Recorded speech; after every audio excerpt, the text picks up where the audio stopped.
Eran los años 70, yo empiezo el secundario en la zona de San Martín, 3 de febrero, en el Pío 12, la escuela católica industrial en Villa Bosch.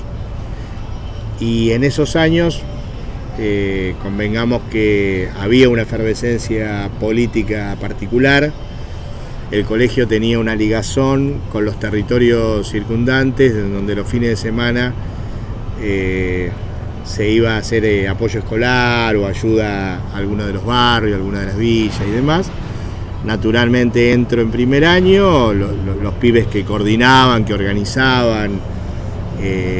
No era el centro de estudiantes, porque ahí no había centro de estudiantes, porque era una escuela católica, privada, pero sí había una organización de los estudiantes, y eso hace que contacte rápidamente, y a los 4 o 5 meses de empezar el primer año, me empiezan a hablar y termino naturalmente militando en la UES, no por elección, como yo te contaba, digamos, yo era bastante cuadrado, muy esquemático y muy poco inteligente para la política, pero me entusiasmaba y tenía liderazgo de chico, y entonces también estaba en el que había armado el club de papi fútbol para el campeonato de la escuela,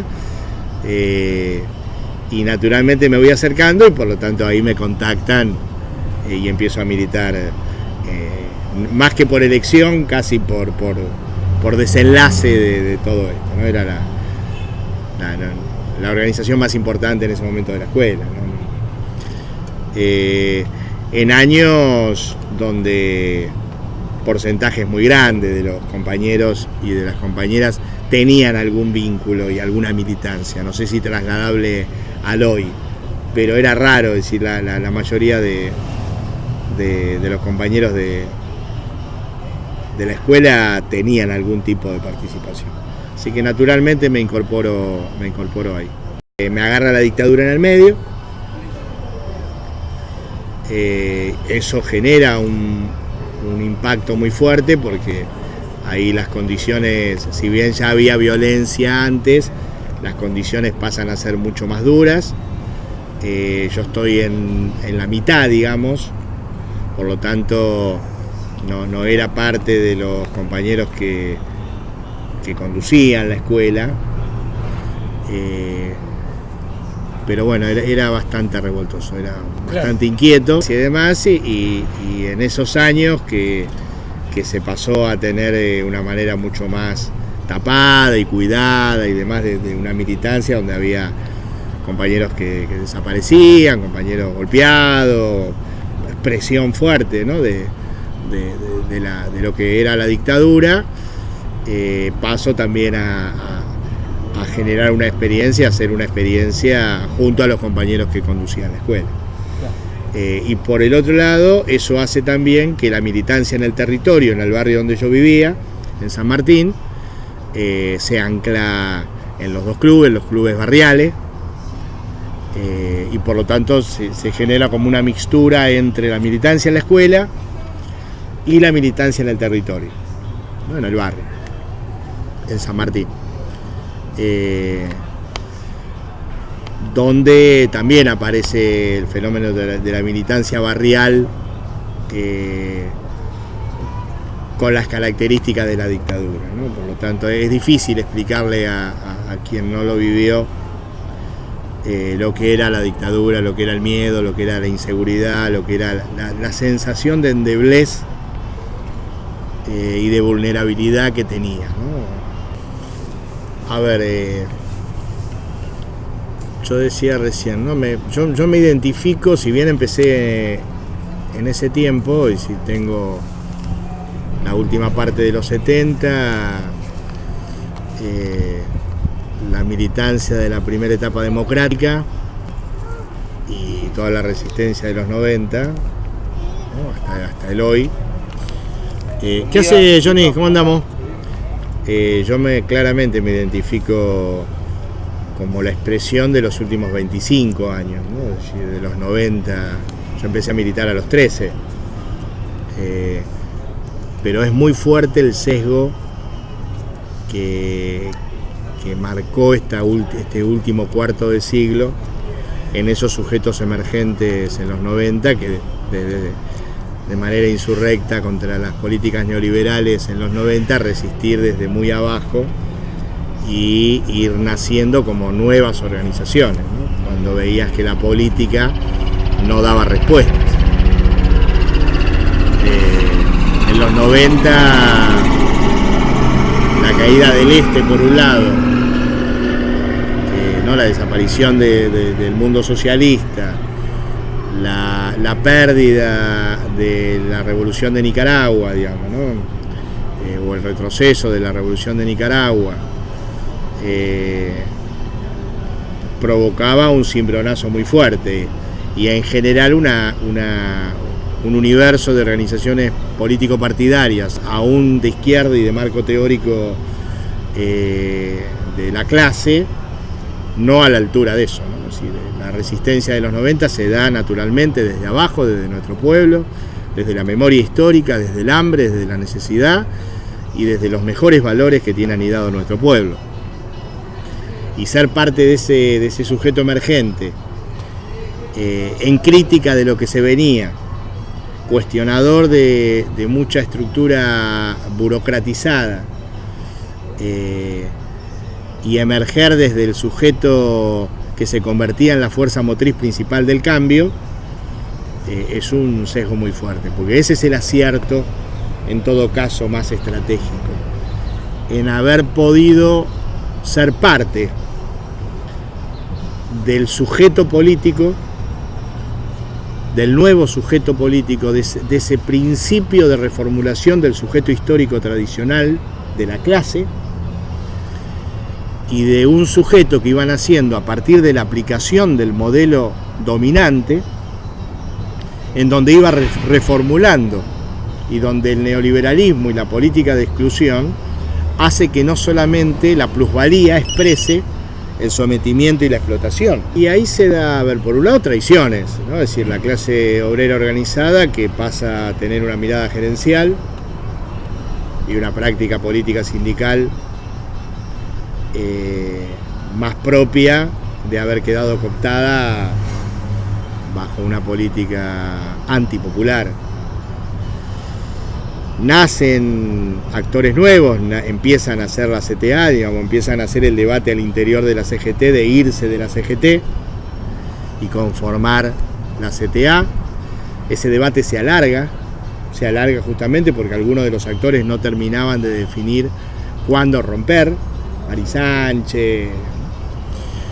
Hay un acto muy fuerte que se hace sobre la 9 de julio, que de alguna manera determina el rompimiento y el nacimiento de una central de trabajadores que cuestionaba justamente lo burocrático, la falta de participación, la falta de protagonismo, y una manera mucho más también democrática de elección de sus representantes.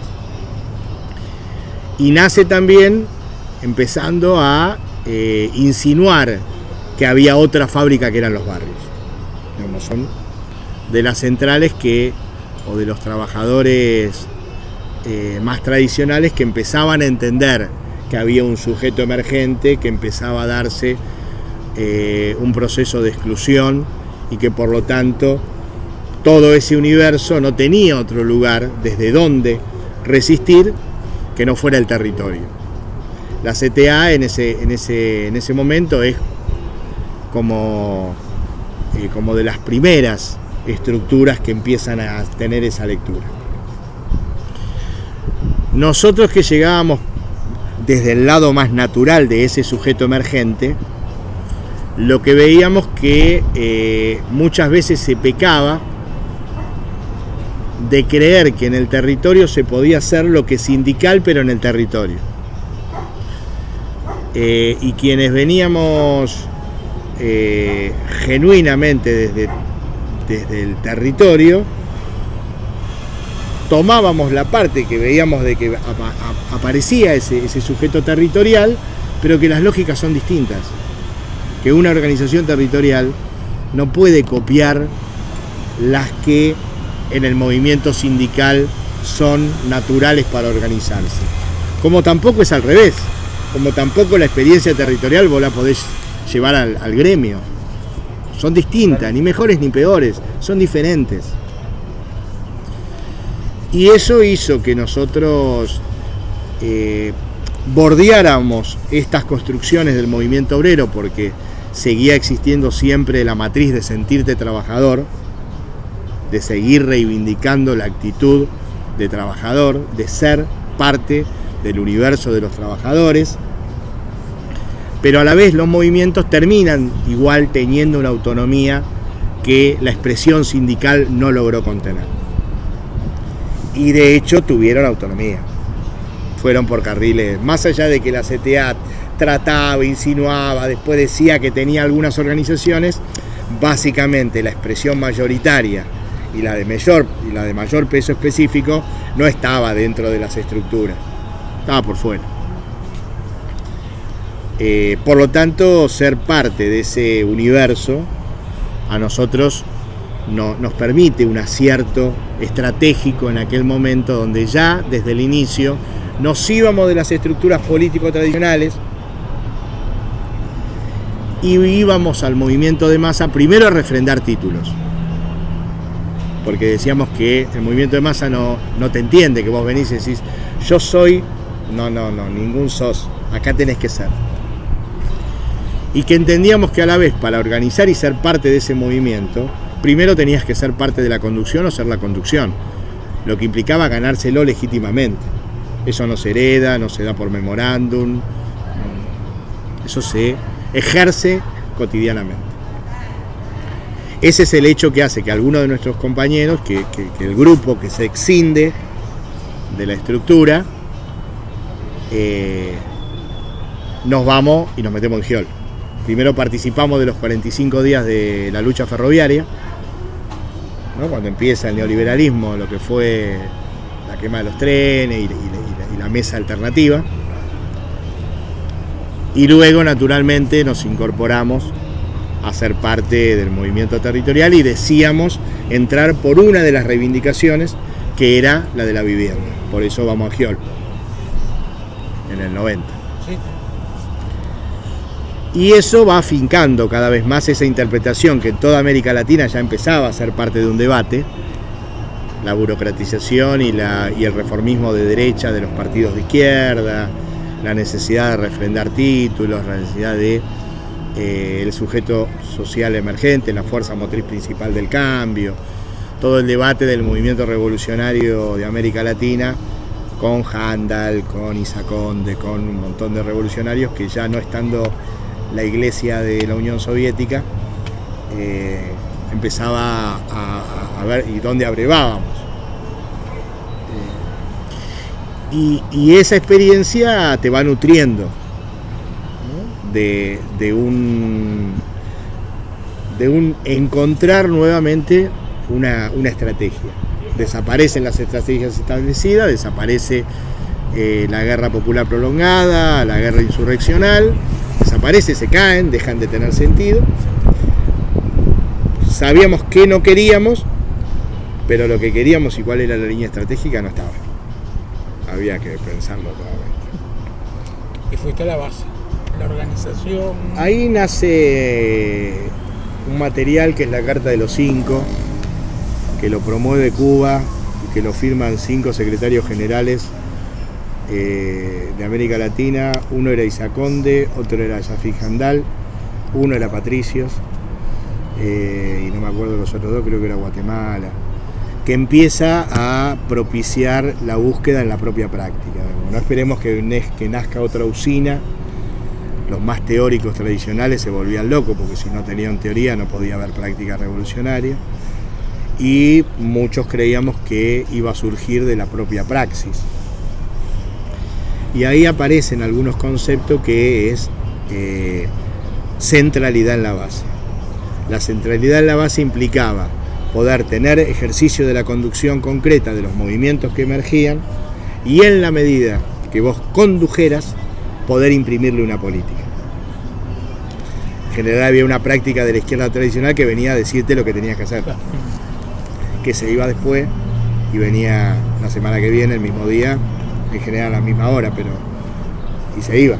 Ahí ya empiezan a estar los movimientos emergentes, centralidad en la base social, combinación de todas las formas de lucha, no toma de poder, construcción de poder, no toma de poder, no golpe de mano.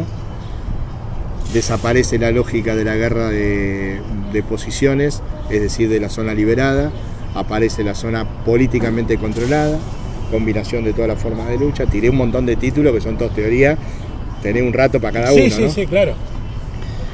Y centralidad en la base, que implicaba no basismo, sino entender conducción del movimiento de masa, y desde la conducción del movimiento de masas, el ejercicio de la construcción de una política. Eso implicaba que para ir a hacer eso no ibas a decirle, mira, yo vengo de parte de, había que meterse en el movimiento de masa y conducir, y que las tiras no te las da nadie, se conquistan y todos los días se refrendan, que la conducción es algo que se conquista, pero que también se mantiene y se puede perder. Y ahí también el otro concepto, vanguardia colectiva. No hay vanguardia permanente, hay vanguardia en cada momento, pero la vanguardia es una cuestión que se disputa y se conquista. No es algo que uno se autoarroga por detentar la teoría. Se aplica en el sentido de que el sujeto político sigue siendo el emergente, que ya la reformulación del sujeto político pueblo hoy tiene una complejidad que hace 50 años no tenía.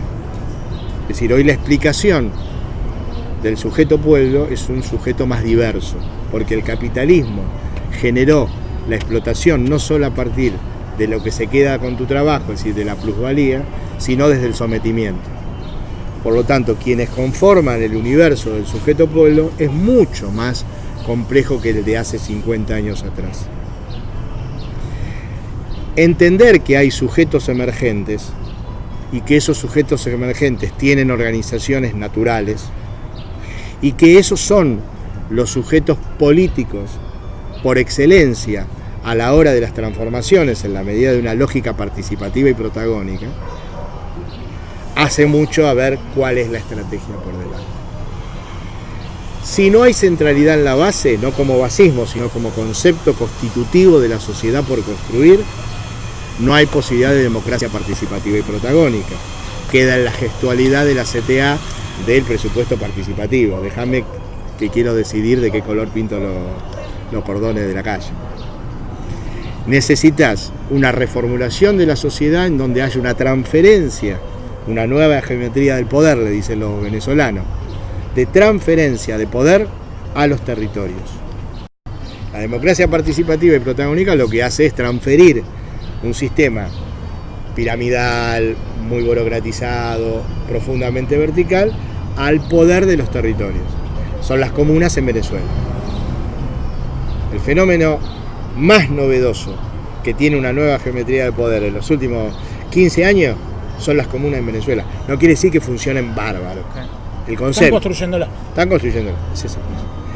Y nosotros necesitamos perforar esa democracia representativa que tenemos. Y necesitamos ir hacia ese sistema. Por lo tanto, las organizaciones revolucionarias también tienen que entender una lógica, no de jefe, sino de coordinador, no de jefe impoluto que nunca se equivoca, sino de colectivo que va avanzando con errores y retrocesos. No de vanguardia esclarecida, sino de colectivo de base, insisto, no con la lógica basista trosca, no con la lógica autonomista, sino con una lógica que permita contrarrestar la asimetría con el poder del otro lado. Nosotros planteamos guerra popular, guerra integral, acumulación en todos los planos. Guerra popular porque el enfrentamiento es pueblo contra bloque dominante, integral porque acumulas en todos los frentes al mismo tiempo, desaparece la lógica de los 70 de que la centralidad es lo armado, desaparecen esas estrategias, no desaparece el plano, pero sí desaparece la centralidad es en la base, la densidad es en la simetría desde lo nuestro.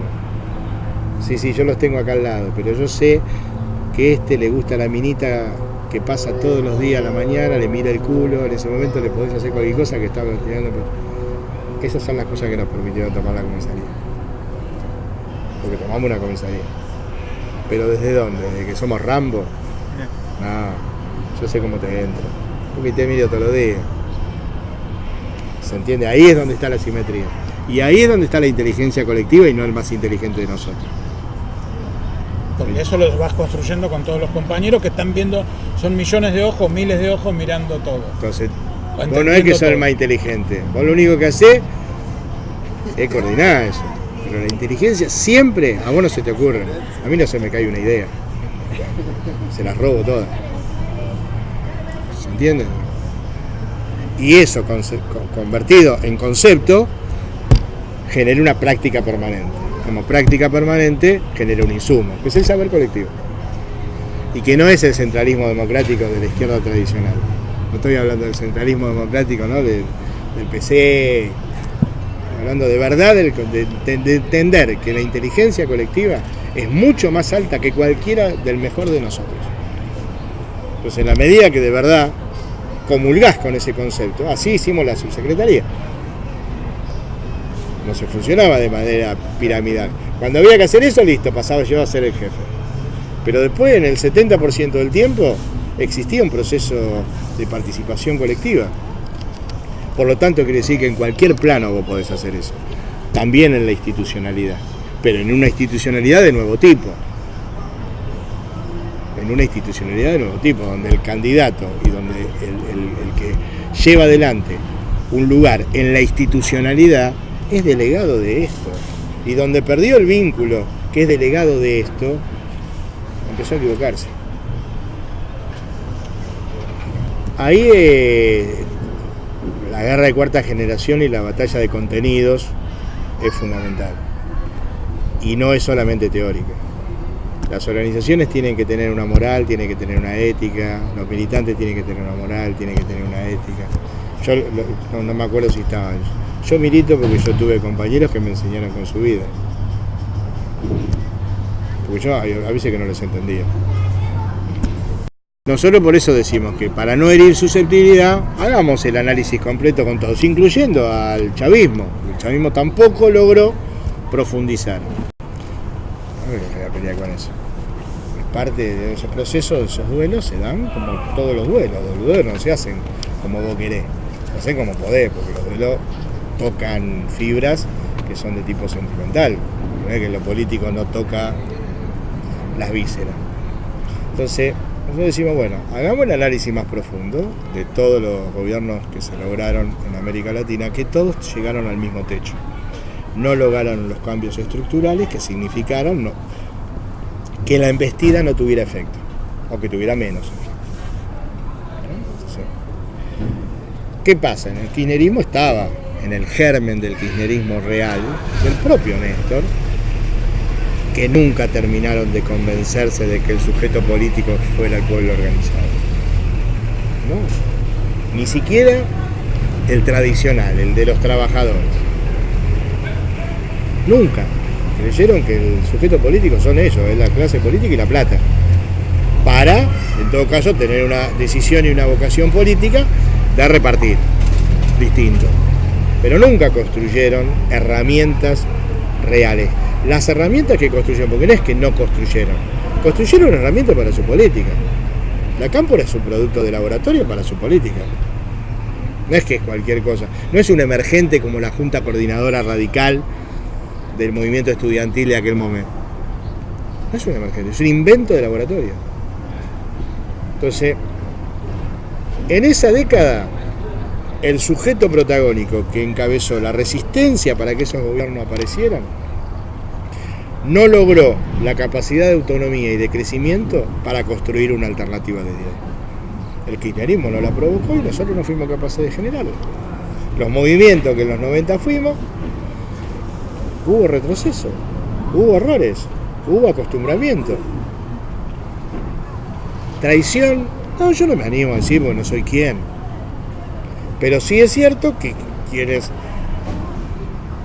fuimos la punta de lanza, los primeros, para que esos gobiernos aparecieran, nos fuimos relajando y fuimos comiendo mierda. Y fuimos acostumbrándonos con una política cultural muy fuerte, digamos, la política del capitalismo y del consumo. Esto nunca habló de otra cosa. Y los movimientos, fuimos perdiendo la calle, fuimos perdiendo protagonismo y nos fueron corriendo. Eso no nos permitió recibir la embestida de la contraofensiva en mejores condiciones. Por lo tanto, es obvio que va a venir un proceso de pérdida de institucionalidades proporcionalmente qué tanto pueblo tenés para bancarlas. Cuanto menos pueblo hay, más rápido se van a perder. Y en donde hay, posiblemente se pierdan, pero va a quedar donde anclar. Como Nicaragua en el 89 cuando pierde, que se ancla en el ejército popular y en el pueblo de los territorios. Por eso vuelve después de 10 años. Sujeto constituido, polea de transmisión del sujeto constituyente con una nueva geometría del poder, que a la vez el sujeto constituido no es más que el delegado de este sujeto constituyente, como hecho circular permanente. Eso es una democracia de nuevo tipo. Eso es una democracia popular, una democracia participativa y protagónica, no por generosidad pequeño burguesa de que te dejo decidir algunas cosas, sino como necesidad estratégica para enfrentar al bloque de poder mundial. Entonces no es no tener la lógica de la institucionalidad, sino la que me dé, no la aritmética parlamentaria o de la rosca, sino la aritmética que se apoye en el peso específico de lo construido en el territorio. Y que no puede haber, en desmedro de construir sujeto constituido, perder sujeto constituyente. Si esto va en paralelo a esto y fortalece, bárbaro, adelante. Adelante. Porque vamos avanzando en todos los planos y también en la institucionalidad. Lo que no podemos creer que porque una campaña, porque un candidato, porque un jetón, si no hay un correlato en donde lo apoyo. ¿En dónde lo apoyo? Eso para conquistar y eso es para defender. Por eso no hay condiciones de defender, por eso se los pasaron por arriba. Porque no construiste condiciones para defender. ¿Cuáles son los que están en mejores condiciones para defender? Los países que han construido sujeto constituyente. Pueden hasta perder institucionalidad, pero tienen donde anclar la resistencia para volver. ¿Se entiende? A ver.